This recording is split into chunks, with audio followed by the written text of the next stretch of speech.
The Back Against the Wall project, that's my latest work. Dropped March 27, 2007.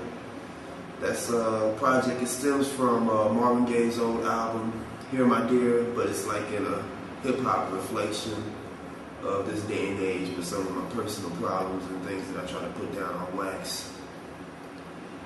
The album consists of Jug Mug from the Odd Squad, Coughee Brothaz, has Tony Mac also from it, that boy Case, Coach Johnson, Little Side of the Genius, that boy Case. It just got a lot of good production on there by me, and just me basically kind of going in depth with my personal problems and trying to put it in a way that, you know, I can explain it to the public. And that's pretty much what the Back Against the Wall project's about.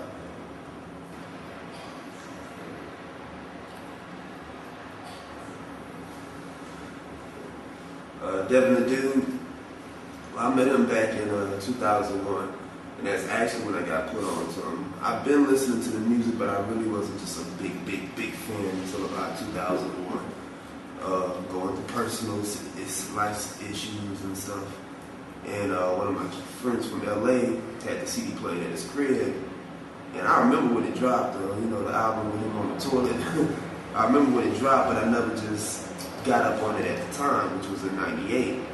So by like 2001 is when I really just was like, shit, this shit is jamming. And then next thing you know, we was up in Sharkstown Mall, me and my other partners. And it was like, yo man, there's Devin right there, if you wanna holler at him. And Devin was like kicking it at checking out some jewelry and shit. And that's when I walked up to him, was like, yo, you know, all starstruck and shit, you know. And that's pretty much when we made the connection and, you know, swap numbers. And it still didn't kick off right at that moment. It took a good year of chasing Devin down and getting with him and trying to, you know, put things down and let him see that was for real before I got put on and started working with him a little bit more closer. And that's pretty much how the relationship started. So, you know, since then I got on a few of the joints with him, which got put on the Coughee Brothaz album, Waiting Our Turn, and on his mixtape that he got coming out. So that's pretty much how it all started.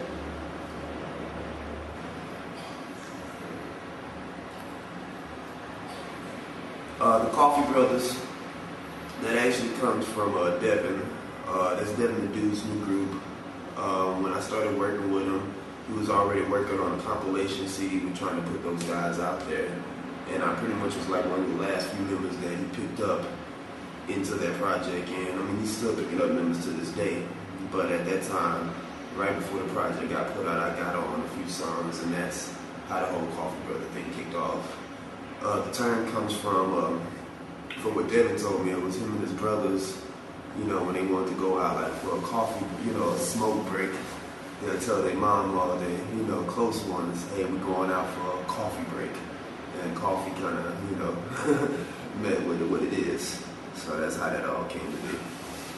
The Coughee Brothaz, the members, I mean, it's endless. Devin, to this day, I got people that I ain't even met that's Coughee Brothaz. You got it from Scarface to the Odd Squad, which is Jug Mug, Blind Rob, 14K, Tony Mac, Preach 13, Drizillo, got some cats in Minnesota. So I mean, the Coughee Brothaz is worldwide, man. So you know, it's an endless group. But you know, like I said, the album's out, Waiting Our Turn. Make sure you pop that, and we're gonna be working on some new Coughee Brothaz material, and all the members that's in the Coughee Brothaz are gonna be doing their own individual projects. So definitely look out for that for the coming year. And that's what's up, Coughee Brothaz.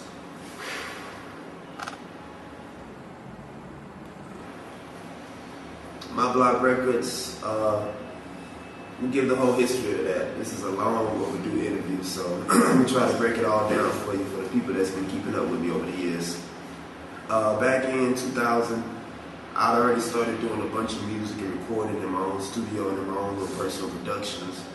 And I basically hit up the poetry scene, which the A-Bar, Shadow Bar, Shrine of the Black Madonna, that's pretty much where I came from, is the poetry scenes. And I was hosting an open mic show called My Block Speaks, which was formerly known as Shades of Blackness. And with all the music that I started gathering and recording for myself, not waiting for a record label to pick me up. Like every other artist, you have to make a home for yourself if you're trying to play the music game and put out music. And that's how it ended up happening. So the home that I made myself was My Block Records. And a few other artists that kicked it with me and a few close friends that stayed in the music game with me. I basically took them under my wing, produced a lot of their music, and hooked up joints for them and situations for them to prosper in the music game. And that's how the whole My Block Records thing came about.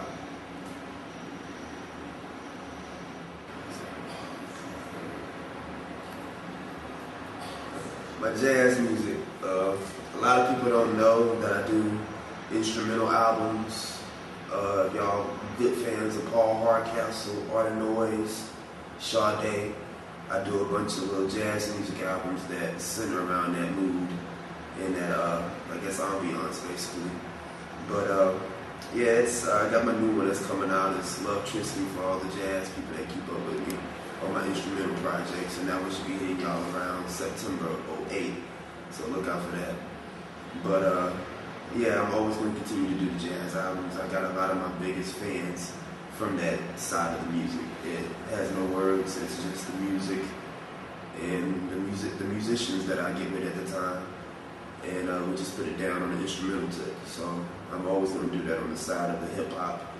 And everybody that knows me, knows I pick on different projects, poetry projects, any type of music that, does something that hits you in that gut, that feeling, I'm gonna put it down and try to package it up and get it to the people. So y'all can definitely make sure that I'm gonna always keep that going. So, that's how that rolls.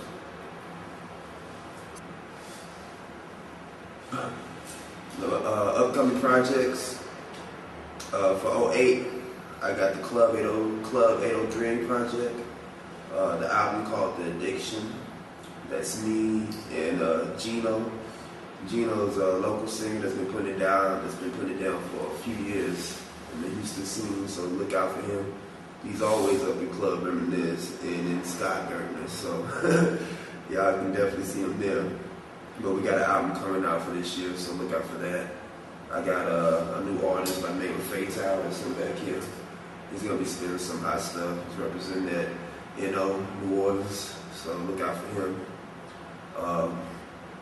The Boss Players album, that's been long overdue. That's everybody that's in the crew. It's just us putting it all out on one album. And that's pretty much how we doing it, man. So, just look out for us, My Block Records. We're still pushing it. DARAJA.